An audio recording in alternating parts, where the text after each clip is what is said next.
A whirlwind romance between Vicky and Jimmy, Jerry Rawlings was born on the 22nd of June 1947 in Adabraka. As a child, he attended Mrs. Sam's school, where he developed a love for the arts, playing in Julius Caesar and other Shakespearean roles. He progressed to Achimota School, where he set eyes upon and became smitten with a certain Ajuman sister.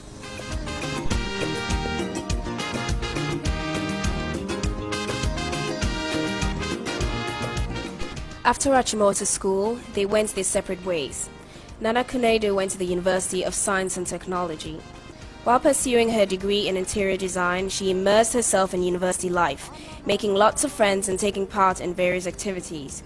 Jerry John, on the other hand, joined the armed forces to become an Air Force pilot. Flying was his passion, and therefore it came as no surprise when he'd won the Speedbird Trophy for outstanding performance in the flight school. The Speedbird Trophy went to Lieutenant J.J. Rawlings for being the best Air Force cadet of the flying training school.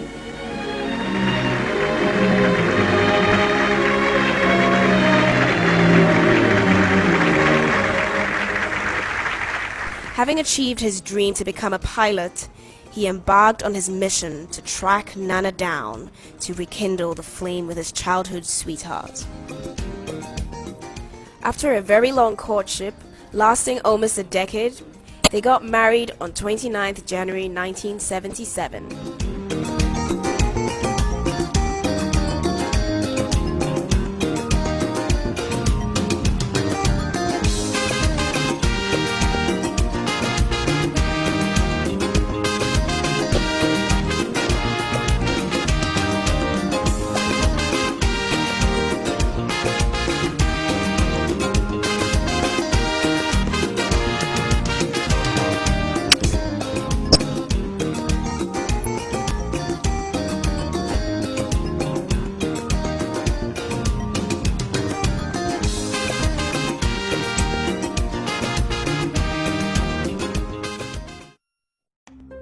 Two years into their marriage, Flight Lieutenant Jerry John Rawlings, like many other Ghanaians, frustrated with their deteriorating economic and political conditions, led a mutiny against the military government at the time.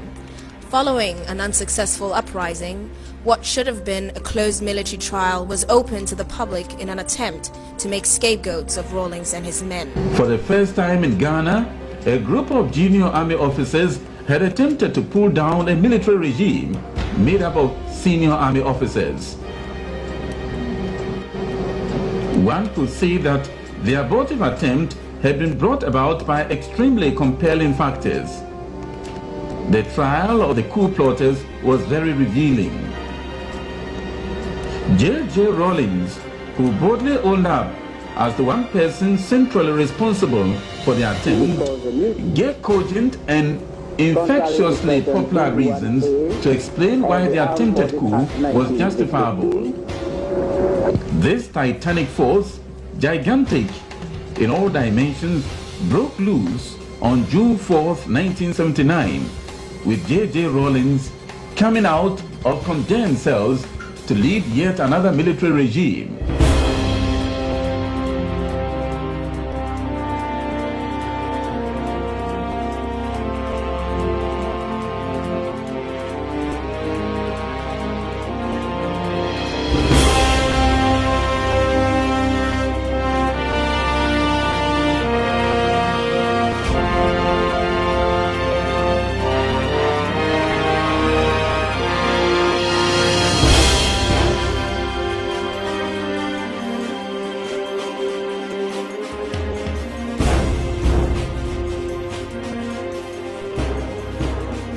During the AFRC's short stay in office, they underwent a house cleaning exercise of weeding out corruption in the system.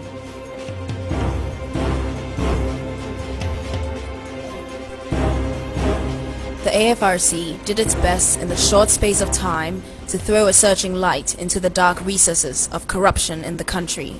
After 3 months, they handed over to a civilian government under Hila Liman.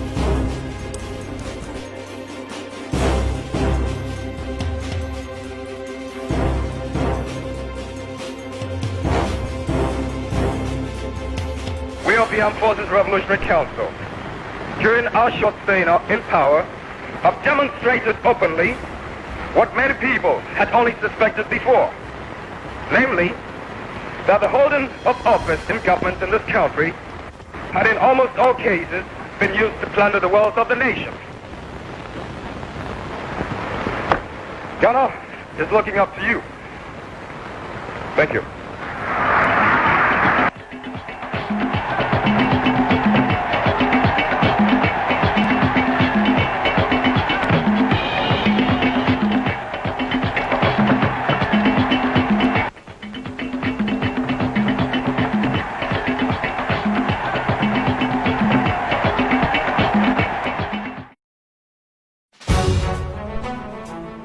The political and economic situation of Ghana did not improve, and by 31st December 1981, the Third Republic had been suspended to be replaced by the Provisional National Defense Council, led by Flight Lieutenant J.J. Rawlings.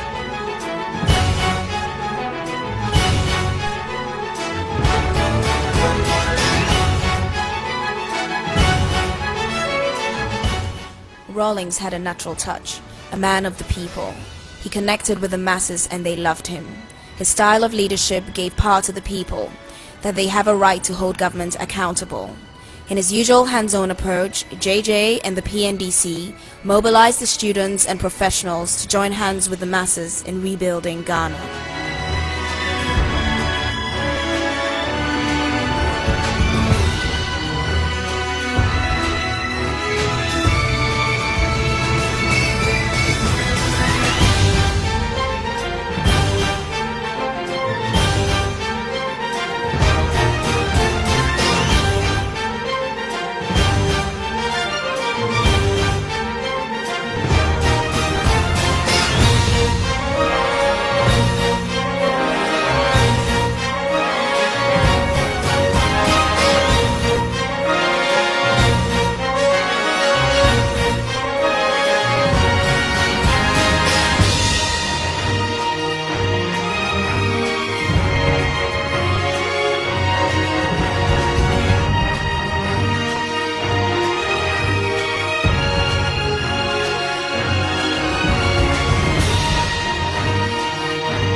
As the people of Ghana struggled to stop the downward spiral, they joined hands with their brothers and sisters in countries like Nicaragua, Cuba, Suriname,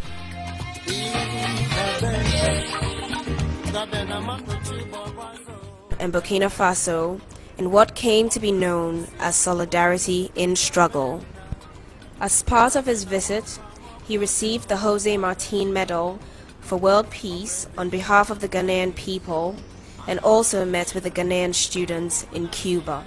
The chairman receives the Jose Marti Medal for World Peace from President Castro at a solemn but impressive ceremony.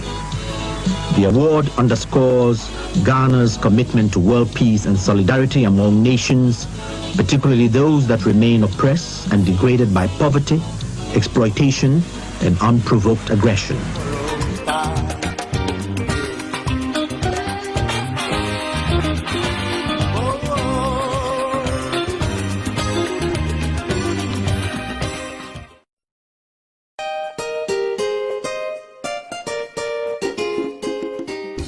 Statesmen and world leaders, impressed by JJ's vision and his leadership style, paid visits to Ghana to show their support and forge closer ties with the country. Flight Lieutenant Jerry John Rawlings symbolized the new Africa rising out of post-independent neo-colonialism.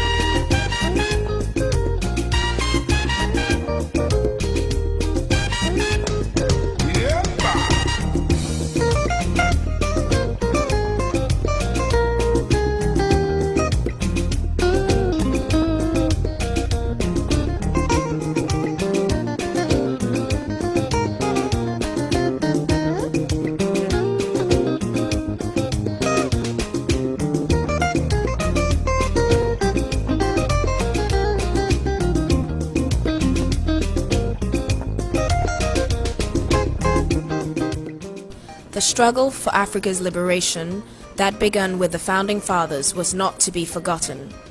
The former President of the Republic of Tanzania, Julius Nyerere, was awarded Ghana's highest honor, Order of the Star of Ghana, for his contribution to Pan-Africanism.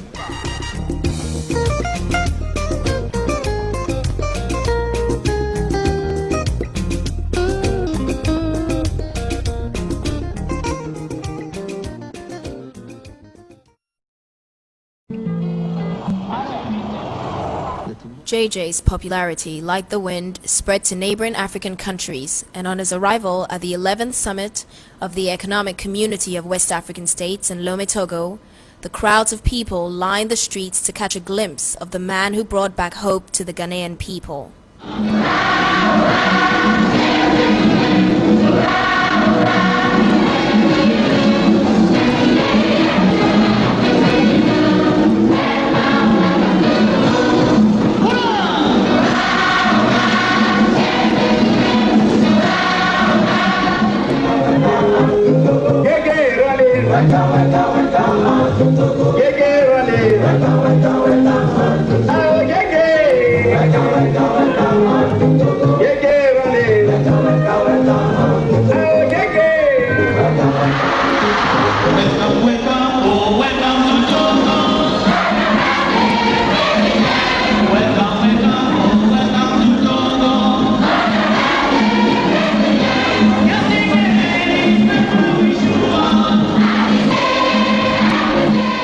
At this summit, West African leaders continued with the objective for an economic community.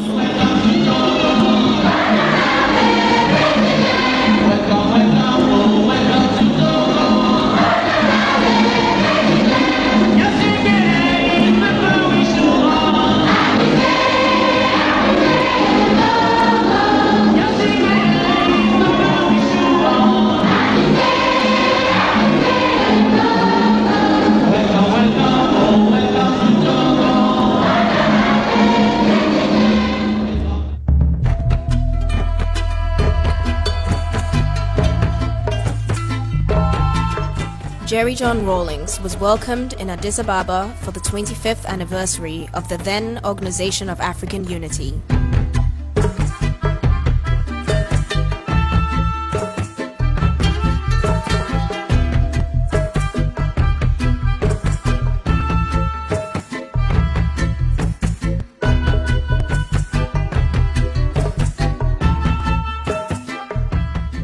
He reiterated Nkrumah's dreams of Pan-Africanism and the continued struggle for a united Africa.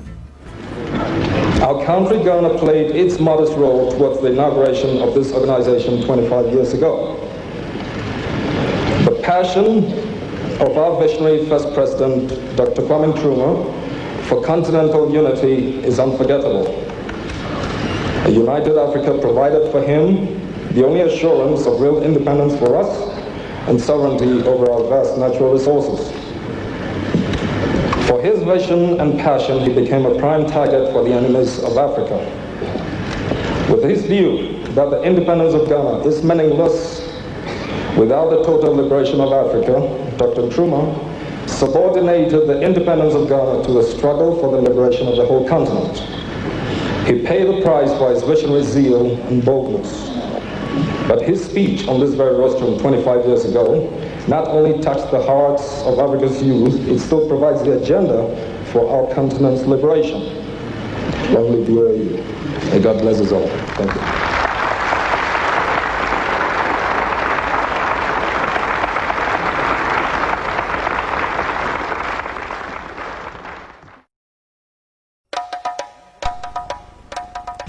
Back on the home front, the process of economic recovery continued, and contact with the grassroots maintained.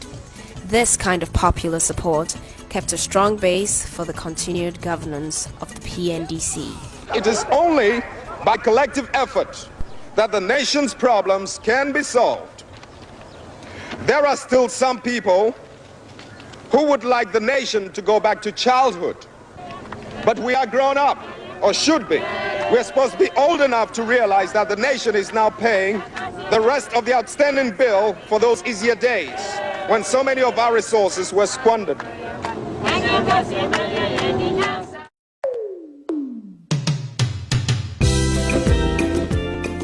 With the willpower of the Ghanaian people, combined with the dedicated visionary leadership of Flight Lieutenant Jerry John Rawlings, the country embarked on an economic recovery program whose sole objective was to lift the people of Ghana out of economic and political decadence.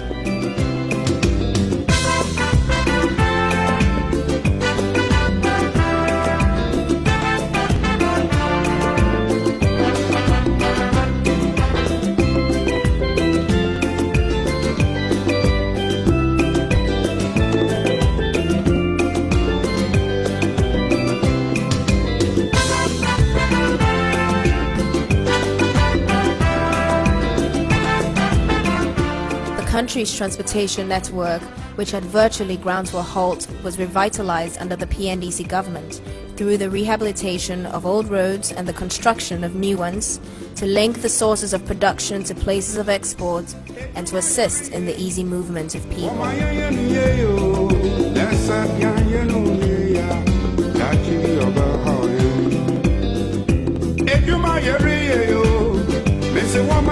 To connect villages, towns and cities separated by rivers and lakes, bridges were also built to make the transportation of goods and services among communities easier.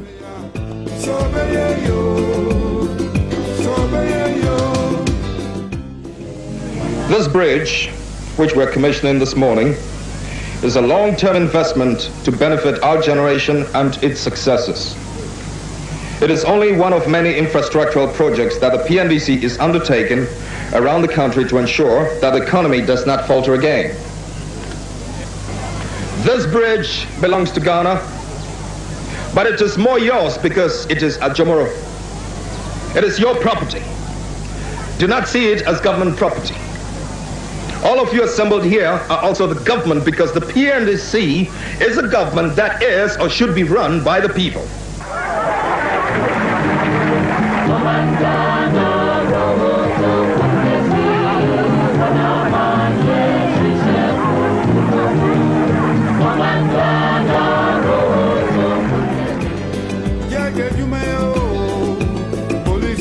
Electricity, which was previously enjoyed by few, was now available to more citizens of the nation.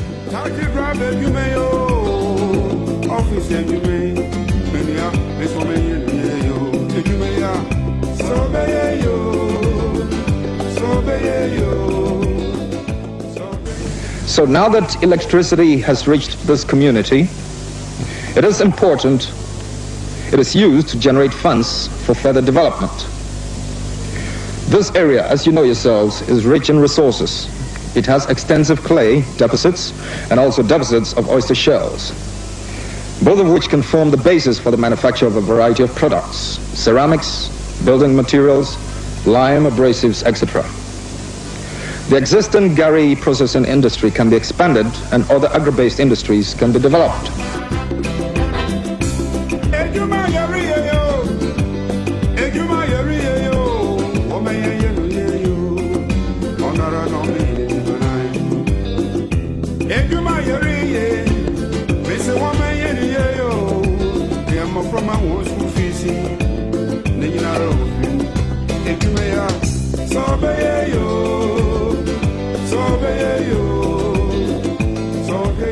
The educational system, which reflected the legacy of colonialism, was restructured and customized to cater to the social, political, economic, historical, and geographical needs and structures of Ghana.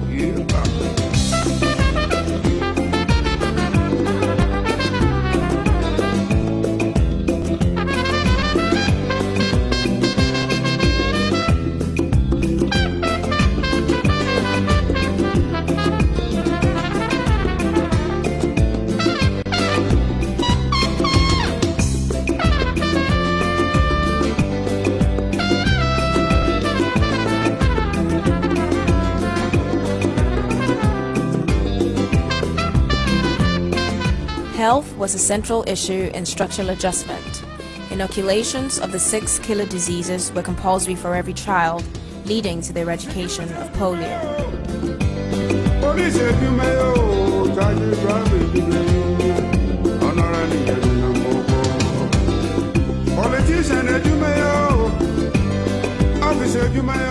The number of guinea worm cases fell drastically due to consistent education through the primary health care system. Bilharzia was another serious disease to be addressed. The dense vegetation growing in rivers served as breeding grounds for snails, which were the primary carriers during the cycle of the disease. Chairman Rawlings got personally involved in the removal of the weeds.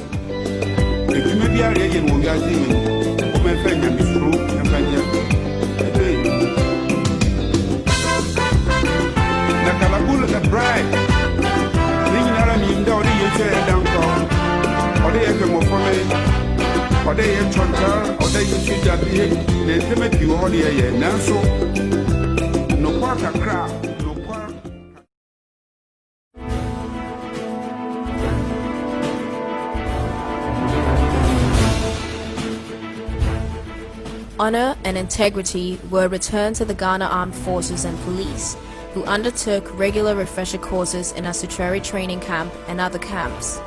The refresher courses were designed to maintain the alertness of the troops.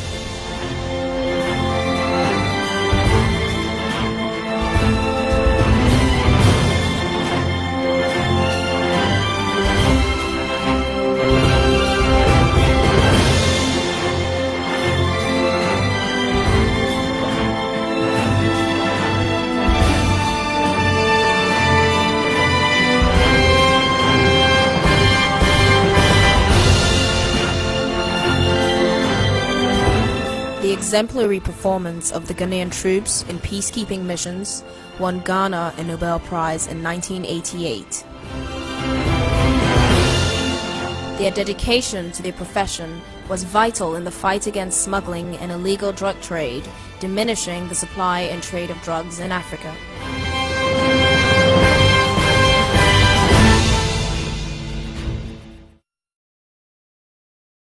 As part of the team-building process, the PNDC was involved in various sporting events. Very clean up, I can see it's a Banga coming very fast, and then Steve Akufu and Abdullah comes second, and Ahoy first. Ahoy is first, but he's down, apparently exhausted, and he's being helped to the touchline to be worked on. So, Banga Ahoy first, 30.3 seconds, Dr. Abdullah second, and Steve Akufu third. And that's Kwamna Ahoy being worked on there, being given some water to drink, after that race. He won it beautifully, but because he had exhausted all the strength in him. What was your impression before you started the race? Oh, I looked at the lineup and I knew that it was going to be an easy day. You know, I never had any doubt that I was going to win. It's unfortunate that I fell at the finishing post, but I expected to win. Very fast race again. I can see Arthur Austin running very hard. Behind him we have Chairman Rawlings, but who is going to be first? Kofi Jin is also running very hard. A few of them running like a neck. Arthur Austin is leaving them behind, and that's Arthur Austin breaking the tape, followed by Kofi Jin and Chairman Rawlings in that order. Know your background as a sportsman. I have to give up smoking. You've taken smoking. I have to give up smoking. It's cut out on my stamina. And now we come to the ladies. 15 meters there. And there they come. You can see Mrs. Rawlings, Mrs. Anna aiming all running very hard. And that was an easy race for Mrs. Rawlings. And she was followed by Mrs. Anna Enning. And third place went to Mrs. Quaid White. And the spectators enjoying themselves. And that's over. We come to the finals of the football matches, and this is between teams A and B, made up of PNDC members and PNDC secretaries, all mixed up. Now you can see the team A players playing from right to left,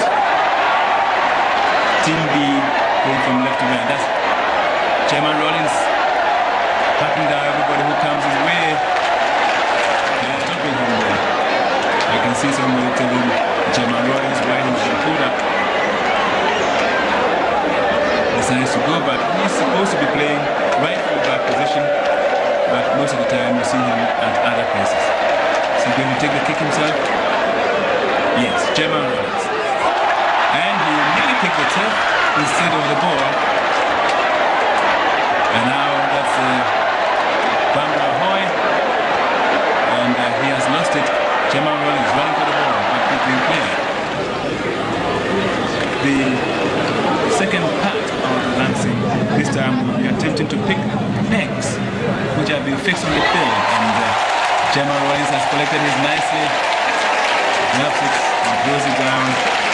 Enjoying themselves as they watch this lancing game at the Accra Sports Stadium as part of the activities marking the 6th anniversary of the Guildford celebration. This is musical chairs, a game of musical chairs, a game with 9 competitors on horseback fighting for 8 chairs. And the idea is, as soon as the music stops, there they go again. Nobody knows when the music will stop. And the music stops there. A scramble for a chair. Chairman Rawlings gets one. And he is very lucky so far.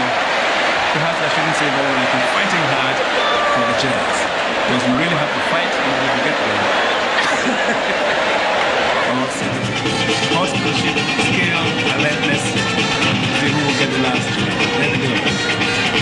Music still being provided. There we go around. And easy one for Chairman Rawlings again. And he has won the musical chairs game. And then he gives a hug to the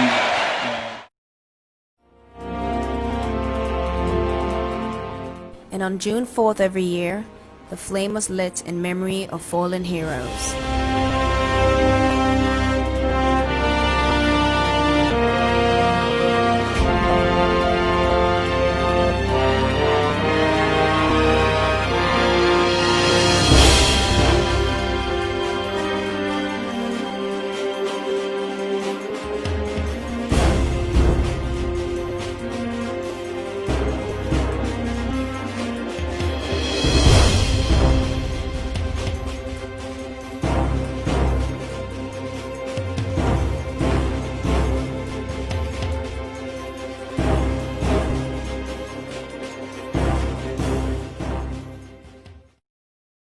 In 1992, the country was open to multi-party elections, and Jerry John Rawlings hit the campaign trail as the presidential candidate for the National Democratic Congress.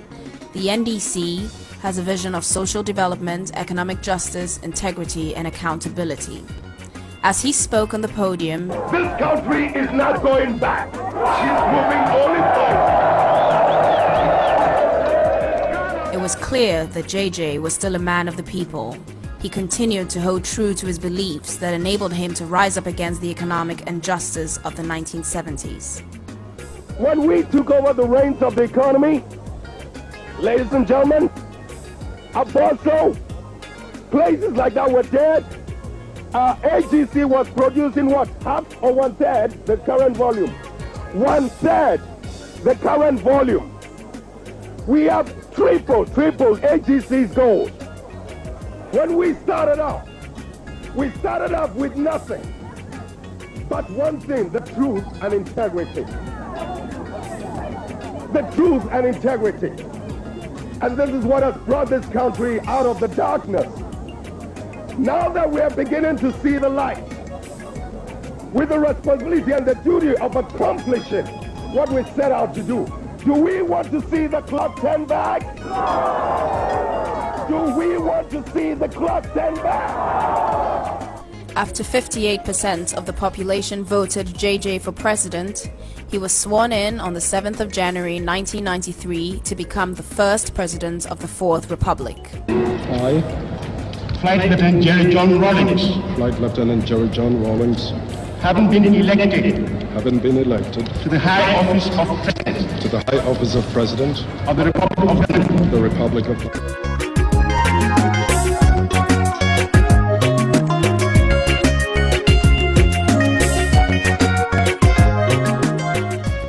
And in 1996, President Rawlings and running mate Professor Atta Mills were on the road campaigning for re-election, which they won.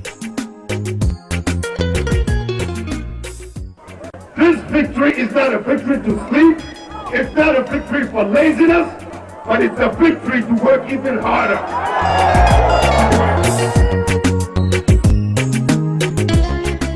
Democracy is to be able to have dialogue, to be able to debate issues.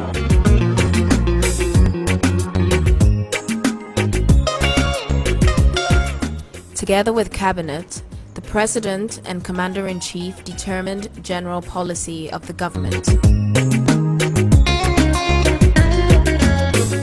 He consulted with traditional leaders as well, which kept him in touch with the grassroots.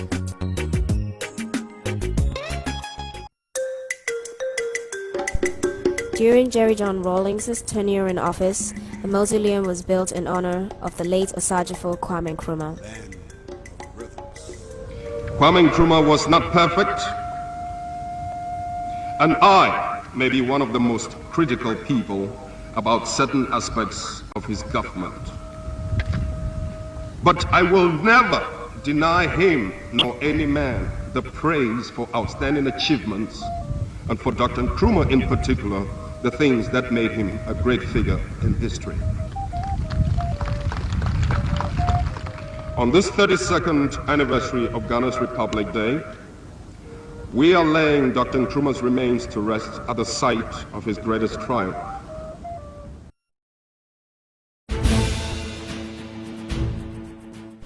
After 7 years of fighting in Liberia, stability was returned after Ghana contributed troops to a multinational force created to end the conflict. Jerry John Rawlings played an integral role in the final peace process, which was brokered through the economic community of West African states. The instability of Liberia is affecting the stability of the sub-region. It's making it difficult to attract investment. It's making it difficult, to improve the image of Africa. So I'm suffering, not indirectly, directly, both through the contribution of my troops to bring about stability and through the fact that, look, it's creating a wrong perception of Africa. So we have a moral obligation to do what we can to bring about the necessary stability, because we are all being judged, all of us, despite the efforts we're making. We're all being judged just by, little things happening here and there.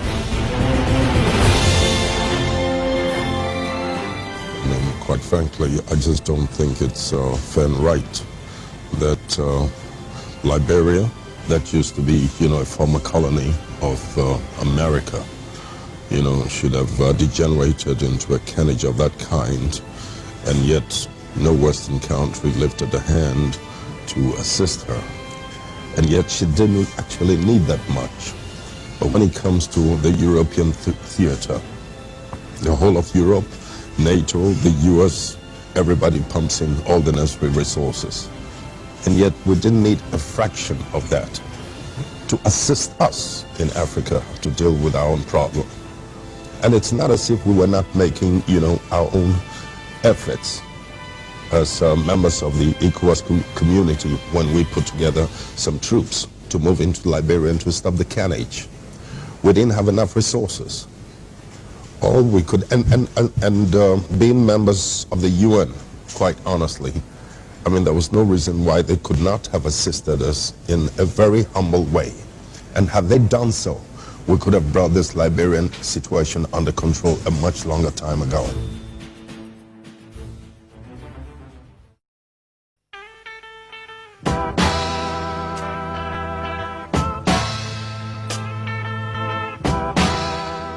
The hard work of the 1980s built a strong base for Rawlings to go to many countries to promote the good name of Ghana for viable foreign direct investment.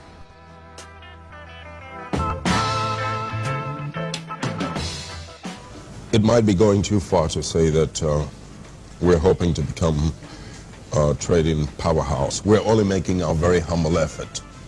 But the point is that precisely because of the political stability that we've enjoyed in this country, the world has virtually come to our assistance, led by the IMF and the World Bank, as well as some of the other Western communities, in order to help us lay the foundation for a developmental takeoff.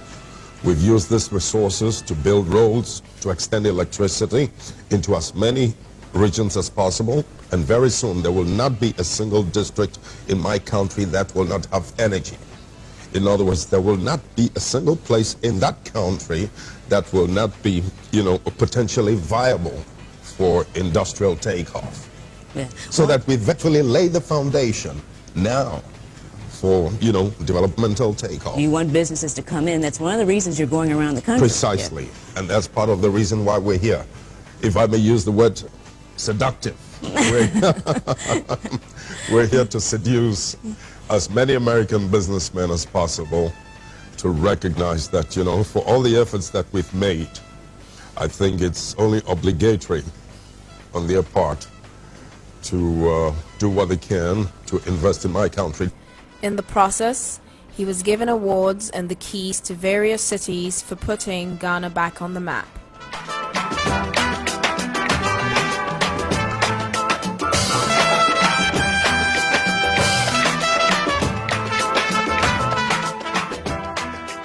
Ghanaians who left the country during the economic hardships of the 1970s and early 80s were coming back home to a country they felt proud of. Foreigners as well took advantage of the country's political and economic stability, which further stimulated economic growth.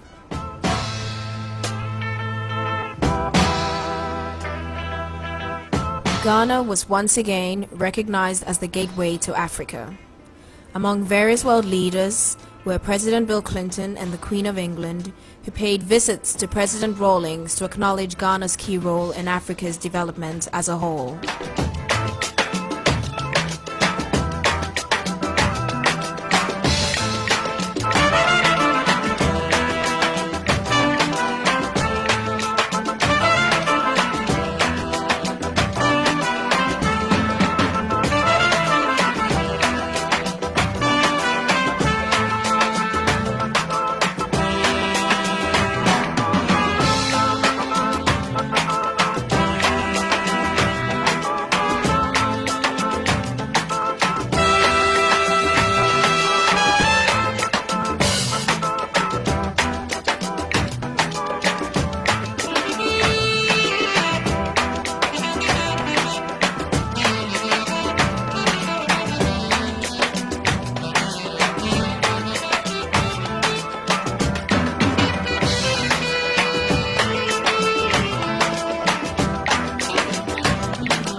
In his private life, flying was not just his profession, but also his hobby. His aim was to demystify flying by giving people the opportunity to fly. He would fly anything he could get his hands on.